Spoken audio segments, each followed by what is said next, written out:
Nitrogen balance আমি খুব সংক্ষেপে তৈরি করে দিব, খুব সংক্ষেপে শেষ করে দিব। সেটা হচ্ছে যে গতদিন আমরা কি পড়েছিলাম, আসলে প্রোটিন, ওই যে প্রোটিন টার্নওভার করলাম না, প্রোটিন টার্নওভার করলাম যে আমরা প্রত্যেকদিন যতটুকু ডিগ্রেডেশন করব ততটুকুই আমাকে সিনথেসাইজ করতে হবে। আসলে protein is the only food by which we get our nitrogen, তাই তো? তাহলে নাইট্রোজেন ব্যালেন্স মানে আসলে প্রোটিনের ব্যালেন্স। ওকে, তাহলে আমি প্রত্যেকদিন যতটুকু নাইট্রোজেন ইন করব আমার আউটও ততটুকু করতে হবে, বা আমি যতটুকু প্রতিদিন আউট করতেছি, যতটুকু আমার ভেঙে শেষ হয়ে যাচ্ছে ততটুকুই আমাকে আবার নিতে হবে। তা না হলে কি হবে, তা না হলে আমার ব্যালেন্সটা মেনটেন হবে না। তো আমার নর্মাল হেলদি কন্ডিশনে গতদিন একটা স্টুডেন্ট মনে হয় কোশ্চেনটা করেছিল যে কি যেন কোশ্চেনটা করলো যে এরকম ব্যালেন্স কেন, একটা নর্মাল হেলদি পার্সনের ক্ষেত্রে সবসময় এটাই হয় যে একটা ব্যালেন্স মেনটেন হয়, প্রত্যেকদিন যতটুকু ভেঙে যাচ্ছে ততটুকু সে আবার রিসিনথেসাইজ করে ফেলতে পারতেছে। কারণ ওই যে আমার অ্যামাইনো অ্যাসিড পুল আছে, তো অ্যামাইনো অ্যাসিড পুলে আমার amino acid is available, so আমি ওই অ্যামাইনো অ্যাসিড পুল থেকে অ্যামাইনো অ্যাসিড টেনে নিয়ে আমার মতো করে আমি প্রোটিন বানায় ফেলতে পারি। কিন্তু কখন আমার এই প্রবলেম গুলো কখন হয়, প্রবলেমটা, তো এটাকে আমরা নাইট্রোজেন ব্যালেন্স বলে থাকি। সেটা হলো নাইট্রোজেন যদি আমার ইনজেকশন, নাইট্রোজেন ব্যালেন্স আমরা কখন বলবো, তোমাদের রিটেন এই কোশ্চেনটা আসে যে নাইট্রোজেন ব্যালেন্স কি জিনিস, কয় ধরনের আছে। তাহলে নাইট্রোজেন ইনব্যালেন্স মানে যখন ইনজেকশন এবং এক্সক্রিশন মানে ইনটেক এবং আউটপুট যদি সমান সমান হয়, তাহলে সেটাকে আমরা বলে থাকি the patient is in nitrogen balance condition.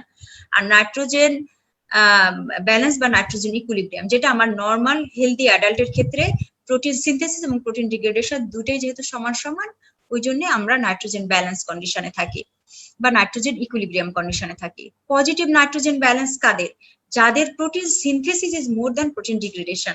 তোমরা দেখবা যে এই যে একটা মানুষের কেন গ্রোথ এন্ড ডেভেলপমেন্ট কেন হয়, ওই সময় মানে একটা গ্রোয়িং চাইল্ডের ওই সময় তাদের প্রোটিন সিনথেসিস অনেক বেশি হয়, ডিগ্রেডেশনের যে তাদের সিনথেসিসটা অনেক বেশি হয়। তাহলে তারা কি আছে, তারা পজিটিভ নাইট্রোজেন ব্যালেন্সে আছে, মানে তাদের protein synthesis is more than protein degradation. আর নেগেটিভ নাইট্রোজেন ব্যালেন্সে কারা আছে, নেগেটিভ নাইট্রোজেন ব্যালেন্সের কথা সবসময় মনে রাখবা যে স্টার্ভিং, তুমি যদি না খেয়ে থাকো। গতদিন আমি তোমাদের বলেছিলাম যে আমার বডির ডিগ্রেডেশন প্রতিদিন যে যতটুকু ভাঙে তার 80% দিয়ে আমি আবার রিসিনথেসাইজ করি, আর যে 20% সেই 20% আমার ডায়েটের মাধ্যমে সাপ্লাই দিতে হয়। এখন তুমি যদি স্টার্ভিং কন্ডিশনে থাকো, খাবারের মাধ্যমে সাপ্লাই না দাও, তাহলে কি হবে, তাহলে তো তুমি নেগেটিভ নাইট্রোজেন ব্যালেন্সে চলে যাবে, তাই না? স্টার্ভিং কন্ডিশনে আছো। ডিউরিং সার্জারি মানে দেখা যায় যে আফটার সার্জারি, যে কোনো একটা সার্জারির পরে আমাদের মুখে খাবার একটু কমই দেওয়া হয়। সার্জারির পর সাধারণত আমাদের আইভি স্যালাইন চলে, তো ওই সময় মুখে খাওয়ার কম হয়।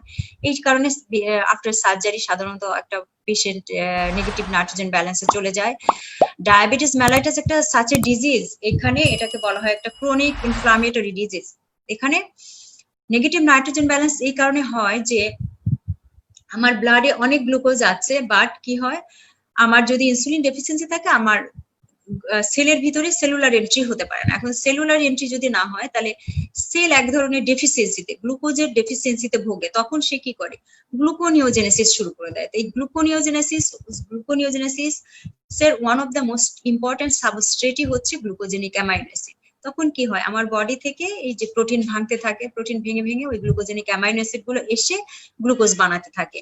এদিকে বাইরে অনেক গ্লুকোজ, কিন্তু স্টিল সেলের ভিতরে যেহেতু গ্লুকোজ নাই, সেল তখন সিগন্যাল পাঠায় যে আই নিড গ্লুকোজ, আর তখন যে এই প্রোটিন ব্রেকডাউন হয়ে হয়ে গ্লুকোজ বানাতে থাকে। এই যে প্রোটিন ব্রেকডাউন হয়ে যে গ্লুকোজ বানাতে থাকে, এটার জন্য ডায়াবেটিক পেশেন্টদের কি হয়, ডায়াবেটিক পেশেন্টরা নেগেটিভ নাইট্রোজেন ব্যালেন্সে চলে যায়।